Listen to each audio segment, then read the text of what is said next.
What do we mean by World War III? It is not just another regional conflict. It is a widespread global war. It would involve multiple major powers fighting across several continents. Such a war would fundamentally reshape the international order. People worry when many crises emerge at once. Today the world is filled with tension. We see conflicts in Europe. We see conflict in the Middle East. We see growing friction in Asia. But widespread fear is not the same as a confirmed forecast. The goal here is not to create panic, it is to provide a calm, clear-eyed reality check on the risks we face.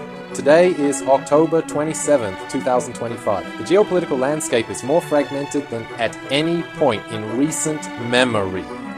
Great powers are in direct competition. Regional conflicts threaten to spill over. The most significant global relationship is the one between the United States and China. It is also the most fraught with risk. The competition between these two economic superpowers has intensified dramatically. What began as a trade dispute has now expanded into a broader strategic rivalry. This month, the United States announced new fees on Chinese-made or owned vessels. President Trump says it is aimed at rebuilding America's shipbuilding industry. This is a direct economic challenge. It adds pressure to an already strained relationship affecting global shipping and supply chains. China has not hesitated to respond. On October 9th, 2025, Beijing tightened control over the export of 5 critical rare earth metals: holmium, europium, essential for smartphones and advanced military hardware. China has a near monopoly on these resources. Using them as a weapon in the trade war gives Beijing significant leverage.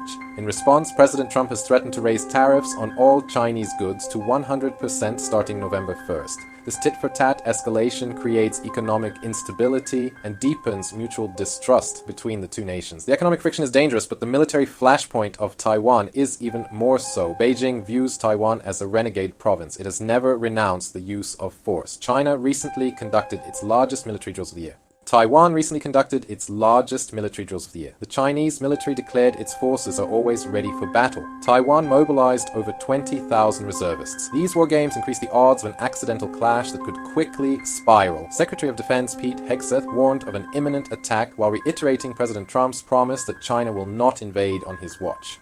An invasion would likely force a US response, pitting two nuclear-armed powers against each other. The Middle East has long been a region of instability, but the recent escalation between Israel and Iran has brought it to a new and dangerous precipice. Last week, Israel launched what it called preventive strikes against Iranian military and nuclear facilities. Iran retaliated with its own counterstrikes. The United States then entered the fray directly, targeting and damaging 3 Iranian nuclear facilities on June 23rd, stating it was a response to Iran's aggression against Israel. The cycle of attack and counterattack has resulted in significant casualties. Over 220 people killed in Iran and 24 in Israel since the hostilities began. This direct state-on-state conflict is a significant departure from the shadow war that Israel and Iran have waged for years. It draws in global powers and complicates regional alliances. Russia, a key ally of Iran, immediately condemned the Israeli strikes, calling them unprovoked military aggression against a sovereign UN member state.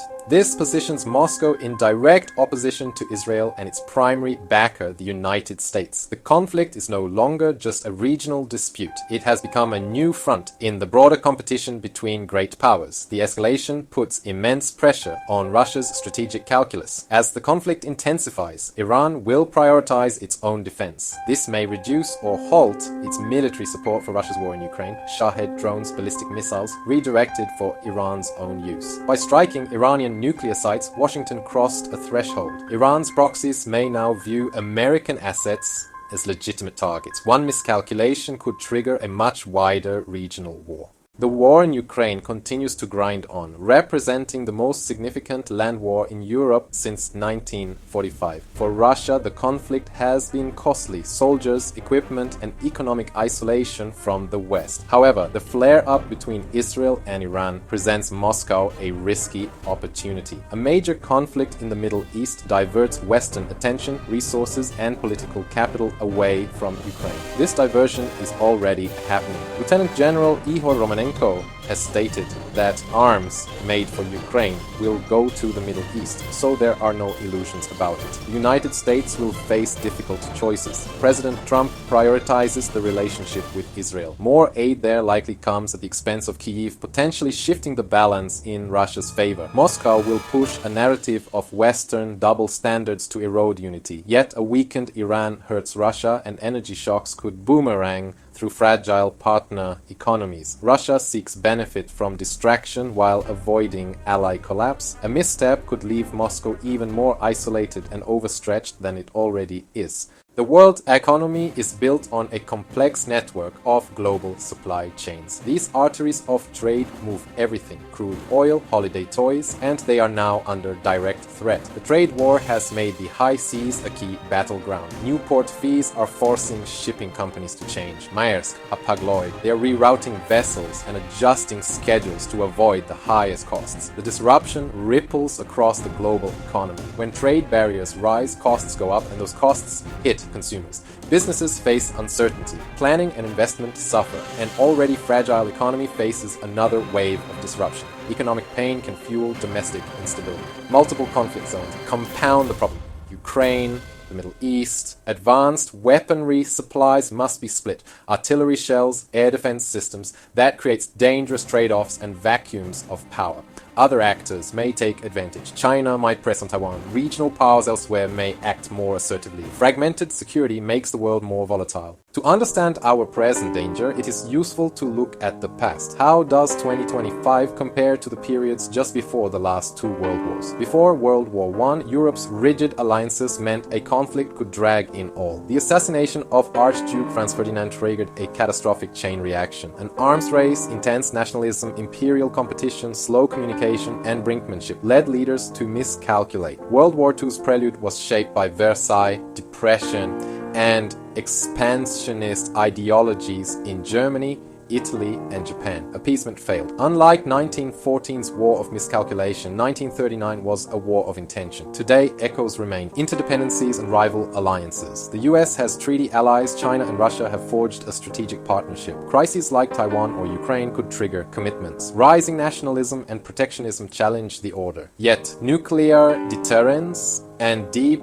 economic ties plus instant communication raise the threshold for great power war. So, how likely is a third world war? Based on current facts, the risk is elevated but remains unlikely. The assessment is a medium risk, not a high one. We are living with multiple serious regional conflicts, flashpoints in the Taiwan Strait, in Ukraine, and in the Middle East. However, nuclear deterrence holds, deep economic interdependence holds. Leaders in Washington, Beijing, and Moscow know a direct war would be catastrophic. The more probable future is continued intense competition and proxy conflicts, trade sanctions, cyber attacks, disinformation, and backing opposing sides in regional wars. This is still incredibly dangerous, eroding stability, causing suffering, and risking miscalculation. Leaders must keep lines of communication open, exercise restraint in hotspots like Taiwan, de-escalate trade conflicts, pursue diplomacy relentlessly. Citizens should seek credible information, resist hysteria, and support pragmatic leadership. The world is not destined for war. The future is shaped by choices. Vigilance and wisdom are our best defenses.